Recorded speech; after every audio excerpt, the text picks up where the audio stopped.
My husband came home, drunk again for the 5th time this week. "Nina, where's my food?" he demanded, his voice harsh. I heard plates shatter in the kitchen as I tried to get out of bed. My stomach had been bothering me since morning, making it hard to move. Another crash echoed from the kitchen, and I hurried toward him. "I'm sorry, I'll get it ready now," I said, trying to calm him.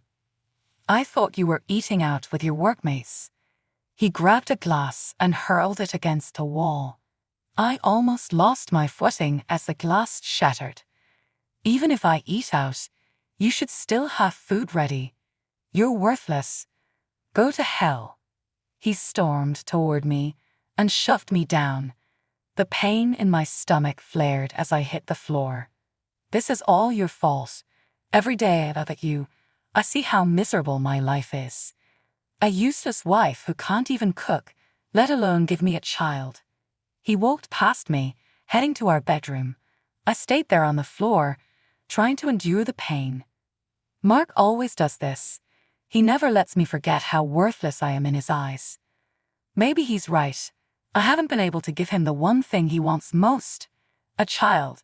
We've tried everything: medical treatments, spiritual advice.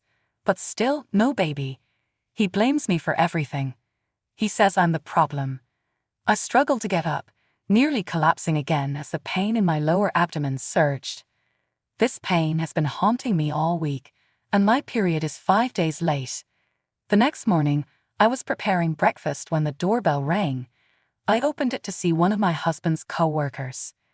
"Good morning, Mrs. Hayes." Mark left his phone in my car. I wanted to return it before he heads to the office. He might have an important call. "Thank you, Mr. Ortega. I'll make sure he gets it." "You're welcome. Take care."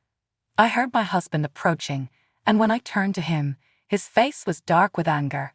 "Hey, Mark, I brought your phone back. I'll see you at the office." Mark waved at his co-worker as he drove off, but the moment the car was out of sight, he grabbed me roughly. "What are you up to?" he yelled, his grip tightening. "Mark, you're hurting me," I said, trying to pull away. His eyes were wild as if I'd committed some terrible offense. "I saw how you smiled at Jake. Are you two having an affair?" he shouted again. "What? He was just returning your phone," and I smiled out of politeness. "What's wrong with that?" He slapped me hard across the face. My jaw went numb from the blow. "And now you're talking back. If I ever catch you doing something, I will kill you." He's threatening me. After that, he let go of me and walked out of the house, leaving me behind as if I meant nothing. I couldn't keep it together, and the next thing I knew, I collapsed. The faint touch of light on my eyelids made me stir. When I opened my eyes, a doctor was shining a flashlight in my face. He paused and smiled.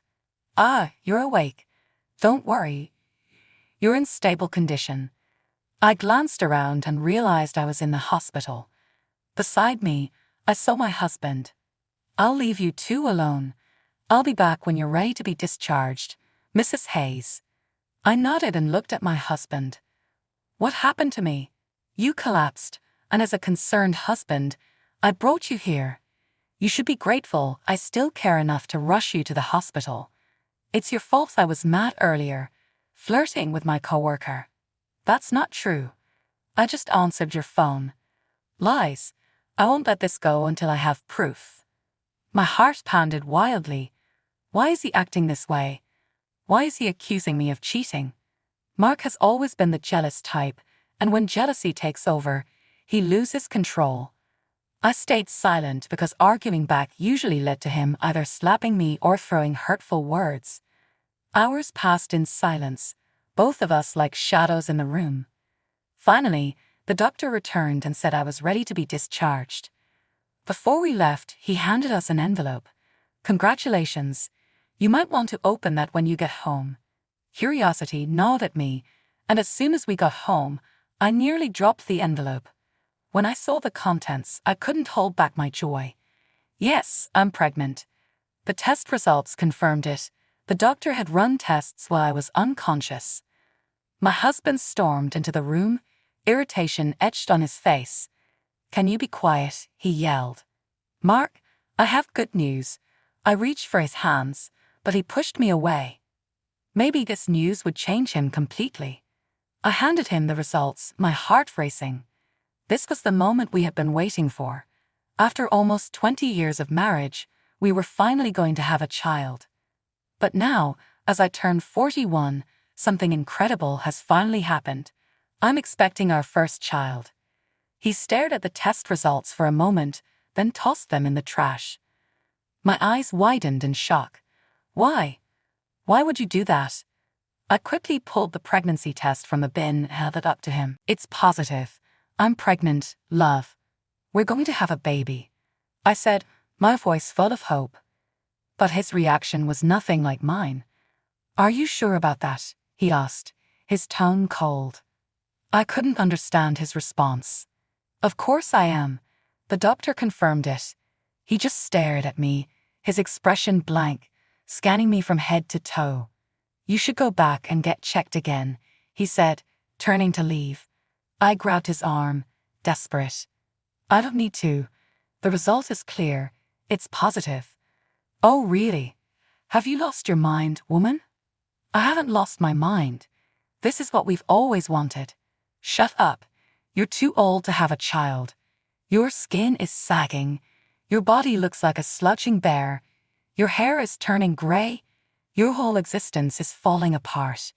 If you were meant to have a child, you would have been pregnant years ago, right at the start of our marriage. But now, at 41, you expect me to believe this is my child." He grabbed the results and threw them to the floor, stomping on them. Then he yanked my hair, forcing my face down to the crumpled paper. "That's your fantasy, shattered." He dragged me down, and I cried out in pain. "I'm not imagining things. I'm really pregnant with our child. I'm not having that child. We did everything possible, remember? So why did it take this long? You're too old for this. Maybe you cheated and got yourself pregnant. I was stunned by his words. I thought his accusations were just out of jealousy, but now he's claiming I've been unfaithful. You have no idea how much I've endured from you. Do you think I didn't want a child? Do you think I enjoyed waking up every day childless? I've waited so long for this moment, and now you're accusing me of an affair. With who?" I couldn't hold back my emotions anymore. "With Jake? I saw you smiling at him earlier. I bet you two planned this." My legs gave out, and I collapsed to the floor. I couldn't believe what he was saying. None of it was true. Panic set in as he kept insisting the baby wasn't his. I could never be with another man. Even with all his mistreatment, I've always been faithful. I stood by his side through everything. I thought he'd be thrilled about the baby. We'd waited so long for this moment, and it was finally here. But now he's rejecting it. He knelt down, holding my chin, and stared into my eyes. "This isn't my child," he said. Then he pushed me to the floor and left. I broke down, clutching my baby bump, in shock at this new life inside me. This wasn't how it was supposed to be. I thought we'd be happy together. I begged him not to leave, but he slammed the bedroom door, and that was the end. He left us. It was just me and my baby. My aunt came to help, staying with me until I gave birth. For those 9 months, I didn't hear a word from him, except for the rumors he spread about me cheating. He even pulled a coworker into his lies, ruining their friendship, but it meant nothing to him, just as we meant nothing. When the day came, I gave birth to a healthy baby girl. The doctor said it was a miracle I could have a child at my age without complications. I held my baby close. She was beautiful, even then. She had Mark's nose. "I'll call you Miracle," I whispered. My aunt hugged us both. "Don't worry, Dina. I'll always be here for you." 13 years have passed, and life is good with my daughter by my side. My aunt's help with finances made all the difference. I work hard, both as an office clerk and an international tutor, to give Miracle a bright future. She's grown into a loving, charming, and beautiful young girl, the greatest gift I've ever received. Despite everything, I'm grateful we have each other. I heard my husband is thriving as a chief engineer. It shocked me that he never filed for divorce, even though he easily could have. One evening, we were having dinner when my aunt came home late, her face full of excitement. "Dina, miracle, I have great news." "What is it?" She handed me a brochure and showed me something on her phone. "It's a casting audition for new actresses in a high-budget movie, and Miracle meets all the qualifications." My eyes widened when I realized my daughter was perfect for the role they were seeking. Tall, beautiful, with long black hair, a good singing voice, and a charming personality. I turned to her. "My love, do you want to audition?" Her smile was wide and full of pure joy. "Yes, Mother, I would love to." The next day, we went straight to the audition venue. There were so many girls lined up, but I knew in my heart that my baby had what it took. And for the lead role, the talented girl who will embody Princess Aria's character is Miracle. I cheered so loudly that everyone turned to look at me. The audition lasted 7 hours, and then the casting director announced who got the roles. And for the lead role, the talented girl who will embody Princess Aria's character is Miracle. I cheered so loudly that everyone turned to look at me. I didn't care. My daughter was going to be a star. Filming started the very next day, and I accompanied her every single day. I was amazed by how naturally talented she was and how easily she worked with everyone. We received so many compliments from the directors and veteran actors. Miracle is such a prodigy. The future is bright for her. She's a miracle, one of the actresses said to me. My heart swelled with pride at the praise for my daughter. Months passed, and the movie premiered. It became an instant hit, and my daughter's fame skyrocketed overnight. She was praised for her acting skills. A clip of her in one of the movie's emotional scenes went viral, and everyone was talking about her incredible talent. Her influence grew, and she amazed me even more when she decided to use a portion of her earnings to buy a small, old engineering company's building, turning it into a home for homeless children. "Mom, I'm so happy I could share my talent with the world and use it for something good. I am so proud of you, my little one. You never cease to amaze me. The world is lucky to have your talent." I hugged her tightly as we sat together in our living room. She buried her face into my chest, and I wanted her to know just how much I love her. As I looked around, I saw how our lives had changed, moving from the struggles and mistreatment I endured with my husband to this beautiful life with my daughter. I can honestly say, I wouldn't trade this for anything in the world. We were enjoying each other's company, laughing and talking, when I heard a knock at the front door. One of our maids quickly opened it, and suddenly, loud voices filled the air. "Sir, you're not allowed inside. This is private property. You have no right.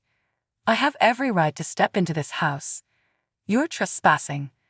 The moment I heard that, I rushed to see what was happening. "What is this all about, Mark?" My heart nearly stopped when I saw him.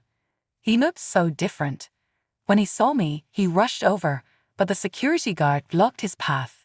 "Sir, you're crossing the line.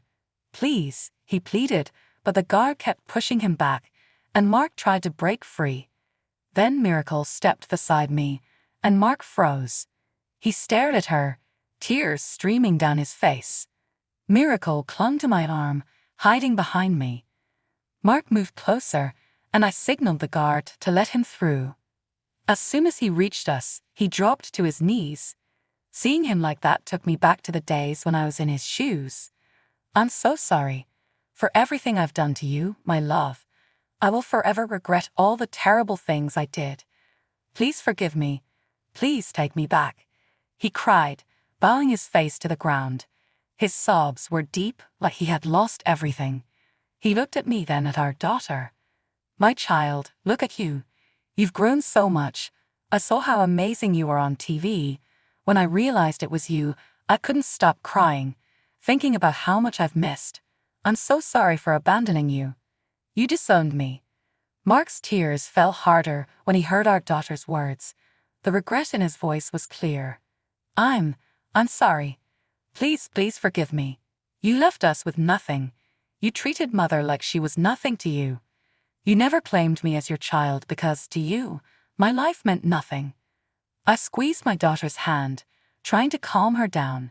Mark kept crying. Please help me. I have nowhere else to go. And now you come back because you're the one with nothing. Where were you when we needed you? I lost everything. My family, my career, my money, my engineering company. It's all gone. When he said that, something clicked in my mind. You owned that engineering company, didn't you? I don't own it anymore. Someone bought it for charity. I gasped at his words. Even at his lowest, he was still arrogant and disrespectful. I bought it. I bought your company for charity, my daughter clarified. Mark's eyes widened as he realized the truth. He will never have our forgiveness. If you want forgiveness, you need to earn it. Learn from your mistakes and become a better person. I'm glad a man like you didn't raise me. You've lost the chance to get your family back, your life back, to be exact. After my daughter said those words, she went inside, leaving me standing over Mark. I didn't feel pity, just a sense of peace. The trauma he caused us was finally behind me. You've lost everything, Mark. Guards, take him away. He's not welcome here again. The security guards escorted Mark away, and from that moment, Miracle and I poured ourselves into growing the charity foundation we had started. My daughter became not just famous but truly influential. We never saw Mark again, and I'll never consider his forgiveness until he learns to forgive himself for what he did to us.